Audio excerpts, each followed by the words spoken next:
In this video, I'm going to go over how to start setting up control for a hovercraft that has, instead of two props on the side, has a motor and a prop on a servo.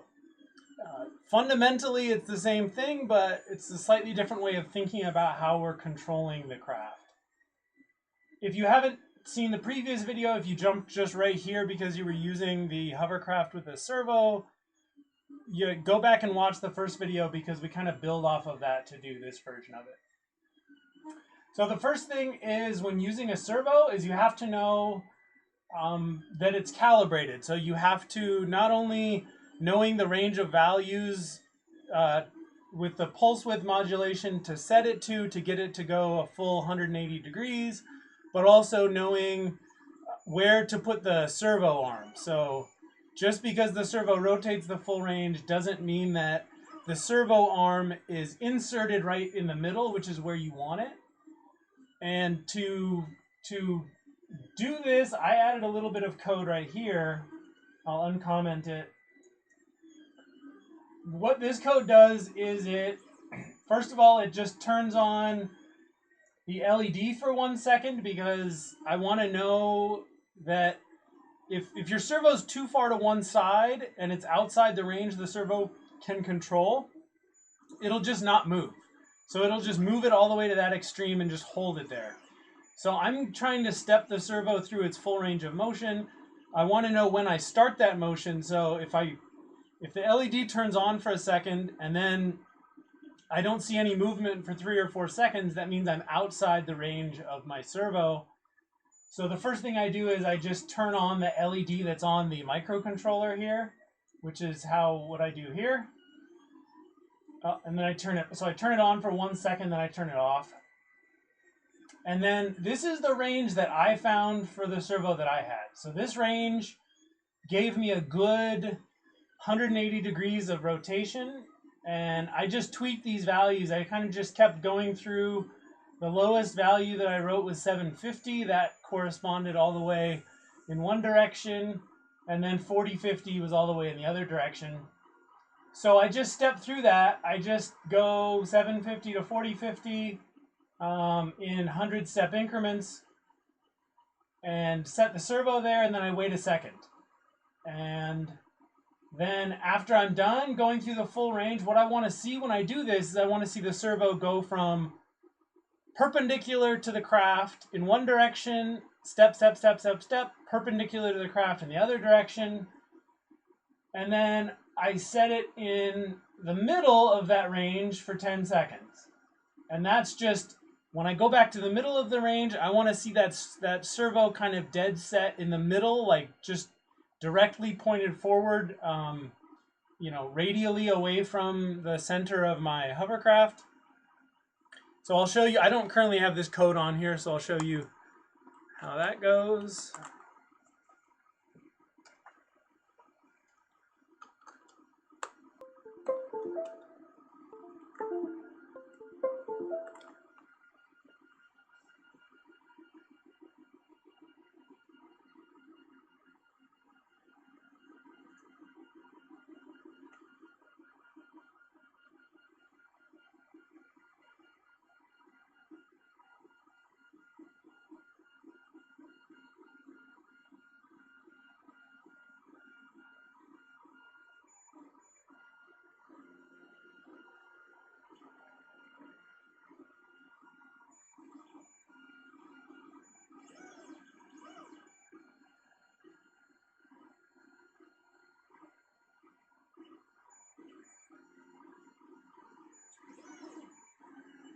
So when I do this, I'm going to unplug the motor or the air, just because I don't want the hovercraft flying all over the place while I do this. I don't need it to. I'm just looking at the servo.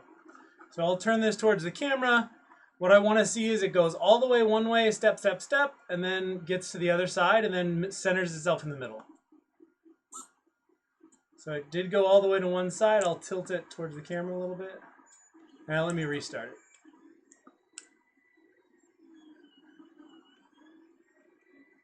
Sorry, the camera's focus isn't great.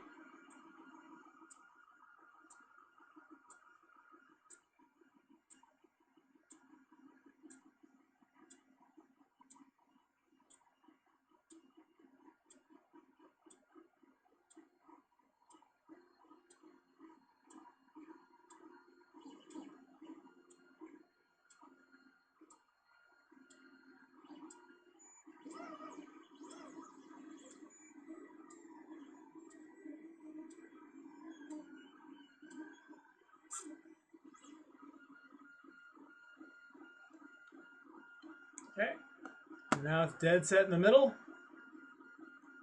Pretty good. So I just tweaked those values. I just sort of bumped them up if they looked a little low. Moved them around until it looked right, and that was what I settled on for mine. Yours might be slightly different, but that's what worked for me. Comment that back out. So in this case, this craft that I have has one motor and it's on M3, and it has one servo that is on Servo 1. So previously we were using M2 and M3. Now we're going to use Servo 1 and M3. Okay. So as we go through the code, I'm going to have to use the whiteboard a little bit to do some description of what I'm talking about. But for the most part, everything stays the same in the code. I mean, the most of the control. So I didn't talk about it much, but we have this int common drive, and in the code down here, I was doing this common drive minus, common drive plus. The idea is that when you're eventually controlling your hovercraft with like a remote or something, the common drive would be the signal that's driving you forward or backwards. It's the value, it's called common just because when I was first writing it, it was for two props, where that's the portion of the thrust that should be common to both of them so that it actually pushes the craft forward or backwards instead of rotating it. But it's a little bit different when we're using a servo and a prop. But the idea is still the same. We have some force forward that we want. We want to push the craft forward or backwards, but we also want to push the craft side to side. And so we can think about that as we have some forward vector, which is common. That's what I called it in the code. That's not a good name for it. We could just call it the forward strength. And then we have some other vector that's the rotational. And in the code, that's what we called, the differential drive or whatever, right? Or that's the differential drive was the force that we're trying to use to rotate the craft. So that should be, a force that is applying a torque to the hovercraft. But in the case of a prop, we can really think of this as we have some thrust that should be in the forward direction, and then some thrust that should be sideways, right? That should be in this direction. And the thrust sideways is going to be used to either rotate our craft to turn it or to stabilize it. Right now, it's mostly to stabilize it. But the way we're stabilizing it instead of rotating it is our rotational set point is 0. With this control system that we have, if our rotational set point, instead of being 0, if it was 3 degrees per second, then the feedback would happen relative to 3 degrees per second. And anything greater than that would be an error in one way, and anything less than 3 degrees per second would be an error in the other way. But in this case, because we don't have two, it's very easy when you have two props, because you can just say, oh, the magnitude that's common to both of them is the forwards backwards, and the magnitude that's different between one and the other, that's the side to side. But with a servo and a prop, we don't have that. We have one point of applying a force or a torque, I guess, both, I guess, to the craft. And so when we think about the forward magnitude and the side to side, it's not just, oh, add this value to both the props and then add another value, half of another value to one prop and minus half of another value to the other. We have to kind of think a little bit in terms of vector math. So if we have this value common that's supposed to be our magnitude of our thrust forward, and we have the rotational force onto the side, in this case, we're going to use a prop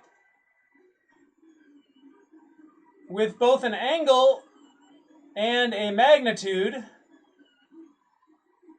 to provide this force for both. So the single prop being able to set its angle and being able to set its magnitude in terms of the force that we drive the motor with is going to let us control both our forward-backward thrust and our rotational control with one device. But it's going to require us to take these two vectors, or to take these two components and translate them into a vector and then drive the craft using that vector. So take this vector and then interpret it based on what we need to move the servo and what we need to move the propeller, and then drive them that way. So if we have this common value and this rotational value, what do I call it here? Differential. I'll just call it DD, differential drive. If we want to see what vector, angle, and magnitude that is, we're going to take the inverse tangent of the opposite. I always have to go back to the SOHCAHTOA or whatever. So the inverse tangent of the opposite, which is in this case going to be common, divided by the adjacent, which in this case is going to be that differential drive.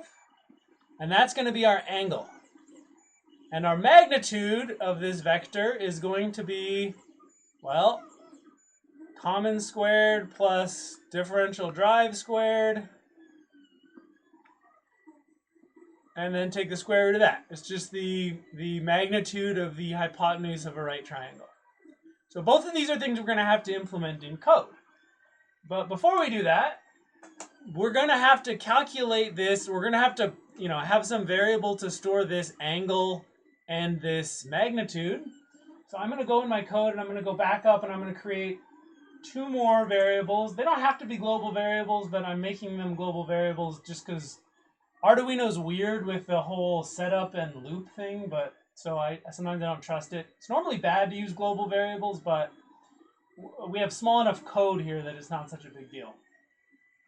So I'm going to make a floating point value called angle, and I'm just going to initially set that to 0, and I'm going to create a floating point value called magnitude. Also initialize that to 0. Sometimes I do 0.0 because it is a floating point, so just to clarify, 0.0. So now we have this angle and magnitude. So in our code, we still calculate this differential drive the same way with the code we had before. I did tweak this, so I turned down the coefficients because we're starting a new system that we're trying to control, I turned these down. We can eventually step them back up to improve our control if we want. But we still have this common drive value, which is our forward and backwards magnitude, which we didn't really use in the previous video. And then we have this differential drive, which is calculated based on the feedback control. And so we're going to use those two to calculate these angle and magnitude. And so let's start by doing the magnitude. So magnitude. So in Arduino, we're mostly using the standard library to do these mathematical functions. That includes a square root function. And so I'm going to do, ignore the number of brackets. So I have to convert something to a floating point.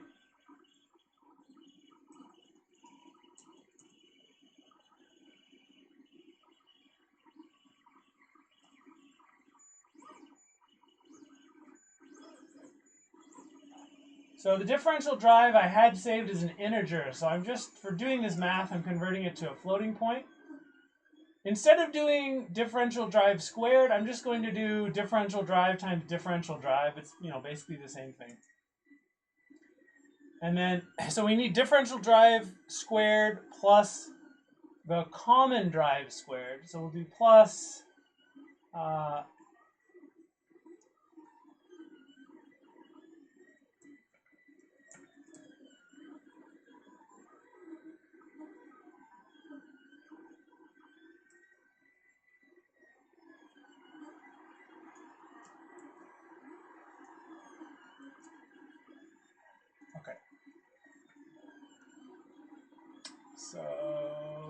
that should be, if I want to check my parentheses equivalence, which is a little weird sometimes, yeah. So if you click right before that thing, it'll show you that, yeah, the corresponding one's here. It's just a quick, it's not necessarily doesn't necessarily mean that you're, whatever they're called, brackets, parentheses. It doesn't necessarily mean the order's correct. We still might have made a mistake, but I'm taking differential drive, I'm converting it to a floating point number, then I'm multiplying it by itself, that's the differential drive squared. Then I'm adding that to the common drive, also converted to a float, times itself, which is the common drive squared. And then the square root is going to take the square root of that. And we're going to store that to the value magnitude. Then we're also going to have the angle. Angle is a little bit weird. So the inverse tangent that we're going to use, the inverse tangent function that we're going to use is a tan 2. And that takes, it takes the opposite and the adjacent magnitudes as its two inputs. So in this case, our opposite magnitude is going to be common drive. And now it'll automatically convert common drive to a floating point for us. And then differential drive. So this is going to take the inverse tangent of the common drive divided by the differential drive. That's the inverse tangent of the opposite over adjacent. And that's going to return a value that is a floating point that is radians.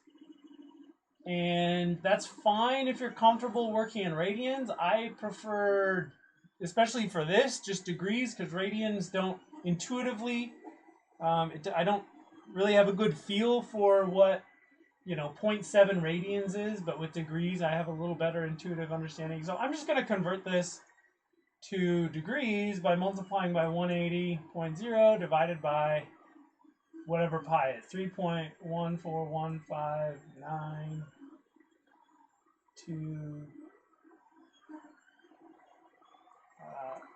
let's say 3.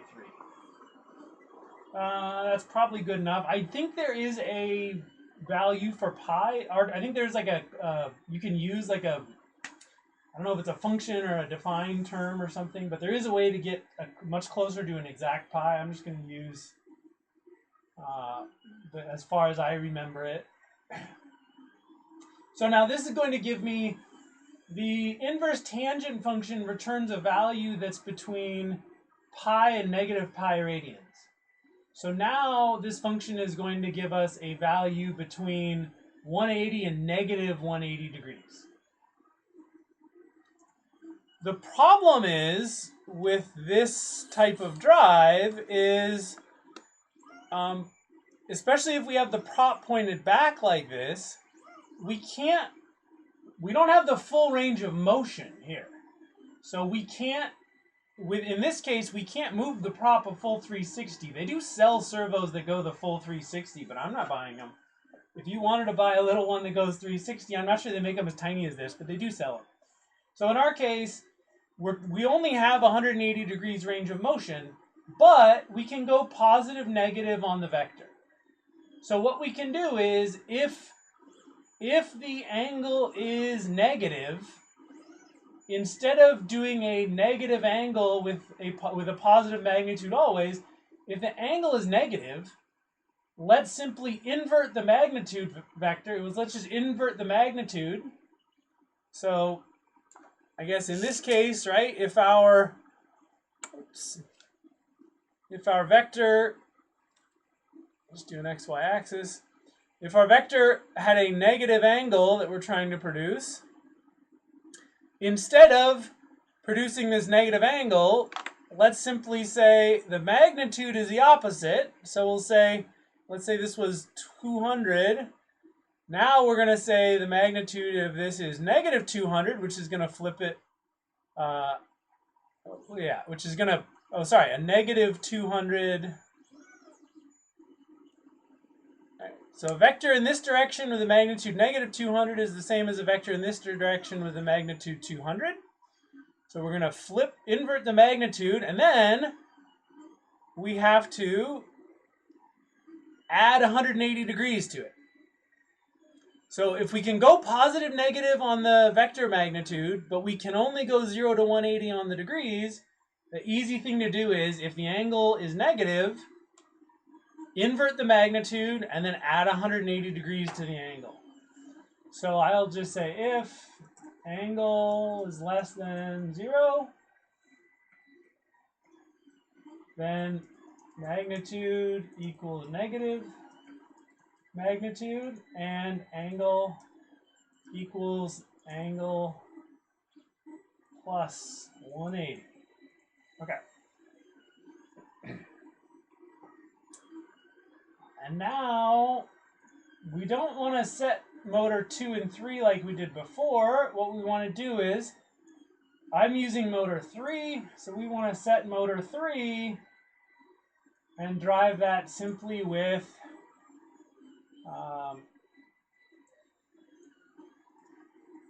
we'll convert it to an integer because it was a float. So we're going to drive motor 3 with the magnitude. That's going to give the prop its push or pull. And then for the servo, we'll do my board dot set servo 1. And I'm going to use that map function. So again, the map, if we have a value that's a range of values, like in this case our angle is 0 to 180 degrees, the map function can take that 0 to 180 and convert it to any other range that we want. So in this case, I'll do, so I'm just converting it to a long integer. I'm not sure that's necessary. So I'm going to convert angle to a long integer.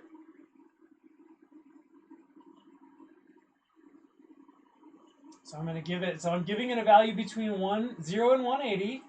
And now I have to tell it that the range was 0 to 180.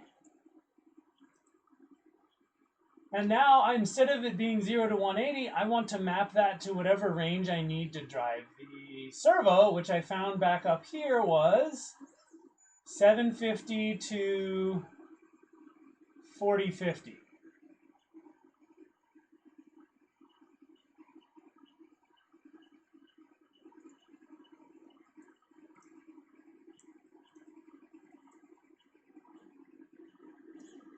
Okay, is that right? No. Okay. So the angle is between 0 and 180. I'm converting it to a long integer, which I think with these, an integer and a long integer are the same size. They're both 32 bits. It varies depending on the processor you're using. And then I'm saying, okay, the value is between 0 and 180, but convert that 0 to 180. If it's 0, make it 750. If it's 180, make it 4050. The problem is, after we convert this to an integer, our values are only going to be 0, 1, 2, 3, 4. But this was a precisely calculated magnitude using, you know, the square root of the sum of two squares. So we're going to kind of lose resolution if we do this. When we go 0, 1, 2, it's, you know, the range here is 180 values. The range here is closer to 3,000 values. So each angle change is actually going to shift us like four or five digits in controlling the PWM. That's probably going to be fine, but what I'm going to do is, just to give myself why throw away precision if we've got it? So instead of the angle being between 0 and 180, before I convert the angle to an integer, I'm going to multiply it by like 8. So if I multiply 180 by 8, that gives me 1440. So now, instead of being between 0 and 180, it's now going to be between 0 and 1440. That's a little better. I'm not losing as much resolution. So I'm going to go, so now I'm going to say, oh, it's not 0 to 180, it's 0 to 1440. And now we're still going to map that. So again, the only point of that is I had a floating point number, which is very precise. I converted it to an integer. I lost all that precision. So now what I'm doing is I'm making it bigger so that when I convert it to an integer, I have more integer digits to work with. So it maps a little bit, just a little bit better. Probably totally not necessary. I'm probably overcomplicating this. I just don't like to throw away precision when I don't have to. Okay, so that should set the servo there. Okay, so now here's the issue. If we get this code going, everything might be forward, backwards, blah, blah, blah. It's easy with the first set of code to just kind of swap the motors, right? With the first version, we could just flip the motors and it would invert everything. We have to be a little more careful with the servo. If the servo's backwards, we got to know what to do. If the motor is driving backwards, we got to know what to do. The first thing I want to do is make sure the motor is actually driving forwards when I try. So I'm going to go up here, and just to test it out, I'm going to set the common drive to something that I know is going to actually turn the motors on. So I think 200 actually turns the motors on. And now, when it starts, it's going to do... So initially, if this differential drive is 0, when it starts out, the common drive is going to be, the vector is just going to be purely the common drive. So I want to first make sure that this actually turns the prop in a direction that goes forward, because my prop's kind of backwards, and I'm not quite sure it's going to turn it forward right now. So I'm going to start off, before I do any of the other stuff, just making sure that it actually drives forward, if I have it set to forward.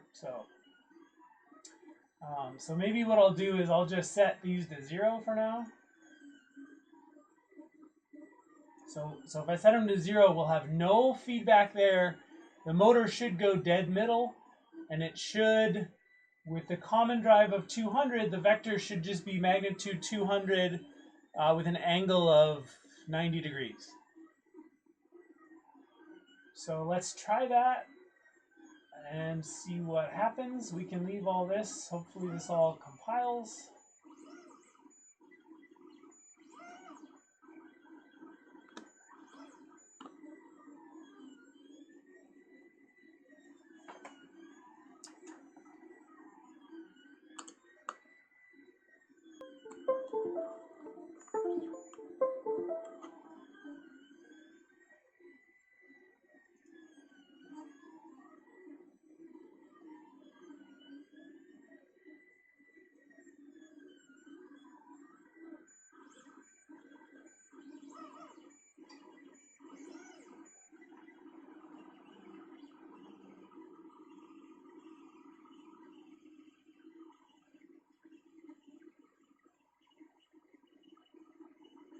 Oh, did I mess something up? No, what do we got? Set servo 1. Is that what it was called? myboard.set servo 1.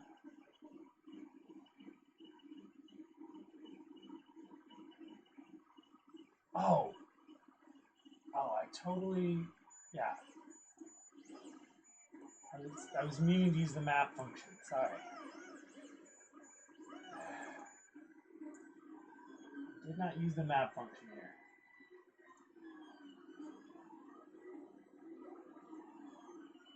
Hopefully you were screaming at your computer while I was making that goof.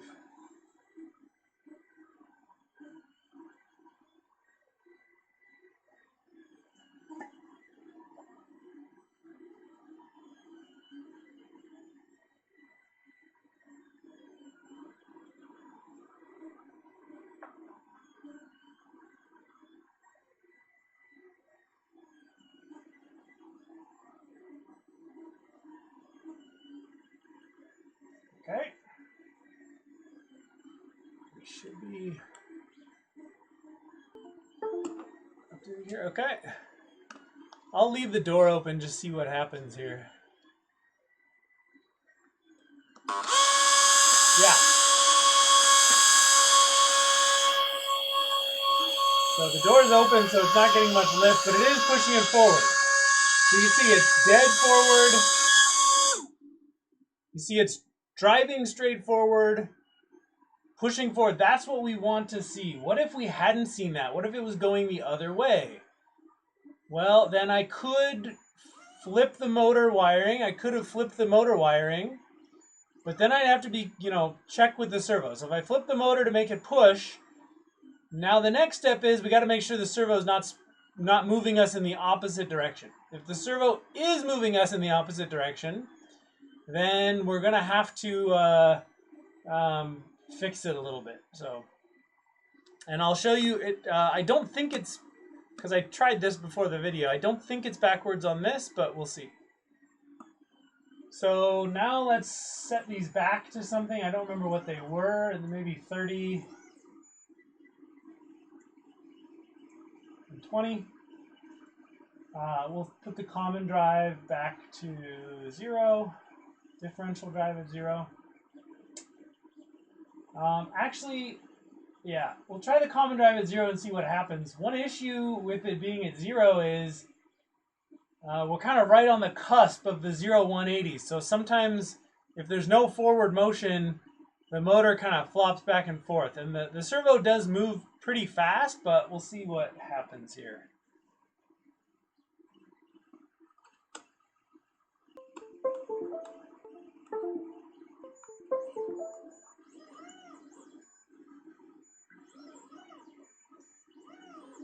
My proportional, my integral, okay. What's up there?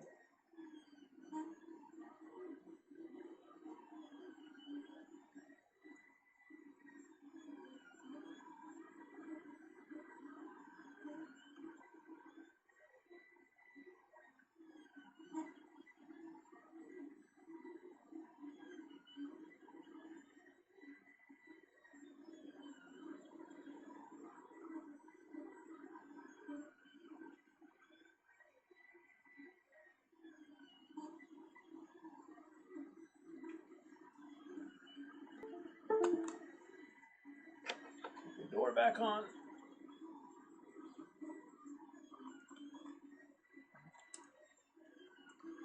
Especially with the servo, you got to be really careful with the wires, because this servo really spins around, and several times I've had my blades hit my wires. So you got to kind of, keep them tucked down or something, tuck them out of the way. Make sure the prop doesn't get caught up in its own wires. All right, let's see what happens now.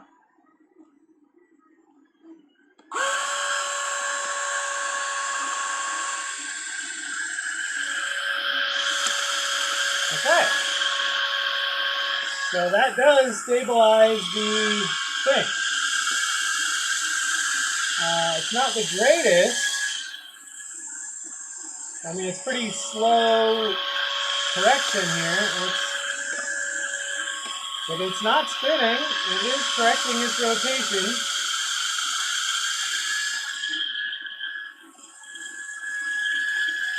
What if I force it?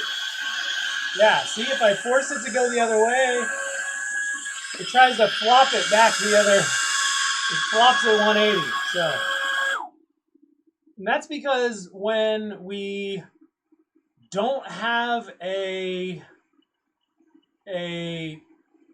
magnitude in the forward direction, when we don't have a common vector, this vector here is it's always going to be either 0 or 180. It's not going to be anywhere in between.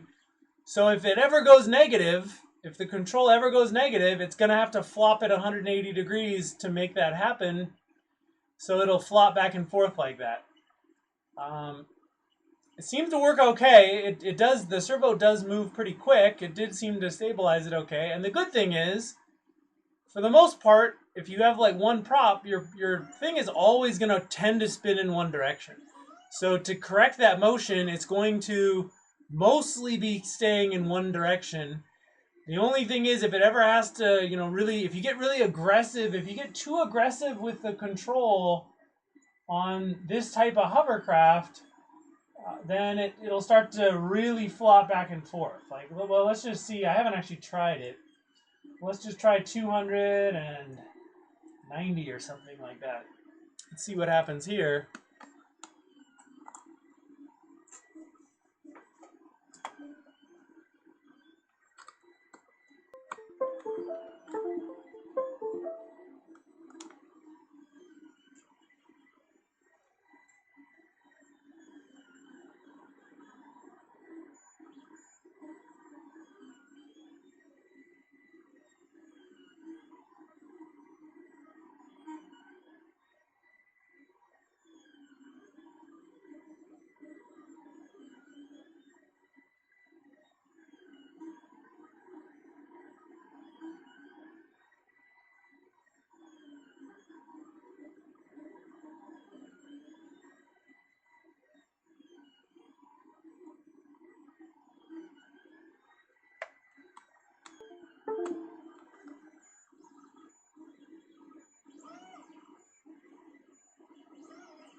actually, it's not bad.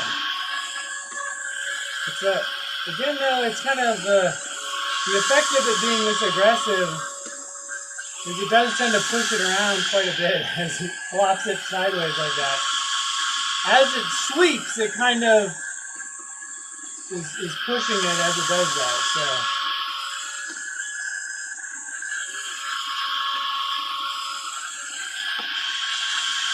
Kind of cool, actually.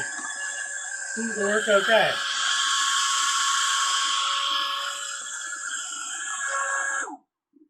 Okay, well that worked better than I expected. So egg on my face. I thought it would go crazy. It will go crazy eventually, though. So what if that servo had been turning backwards? What if the servo had been turning in the wrong direction? What could we do? Well, the easy fix if the servo's turning in the wrong direction, like for instance, if we had had this servo flipped, it would have. I didn't know right off the bat that it was going to be in the right orientation. I just got lucky. If the servo was turning the wrong direction, so it was making the spinning worse as it was going, what we could do is we could simply go to here, and we could just set servo 1 instead of being 7. So it's going to be a value between 750 and 4050 here. One thing we could do is we could simply. So if this was 750 to 4050 and we want to flip the direction, we have to make a 750 a 4050. So we would have to do we'd have to do 4050 plus 750 minus that. And so then that would be, if this value was 4050, now it would be 750. If the value is 750, now it would be 4050. And so it's going to flip it. So that would reverse the movement of the servo to generate that vector. That would be one way that we could correct for the servo moving backwards in this case, would be by doing that. But first check, and I should have done this with the previous one. First check to make sure that when your common is driving forward, it actually goes forward. If not, you might have to play some funny games like common is just use the negative of common everywhere you use common or something like that. But yeah, so that would be how you could reverse it if you wanted to. But we didn't have to in this case. My board set power drive 1. I'm writing this every single time. This just drives the lift. So if we want, we can just put that up in the main loop up here. Instead of driving it every time, we can just turn on the fan up here and it should work just fine. Yeah.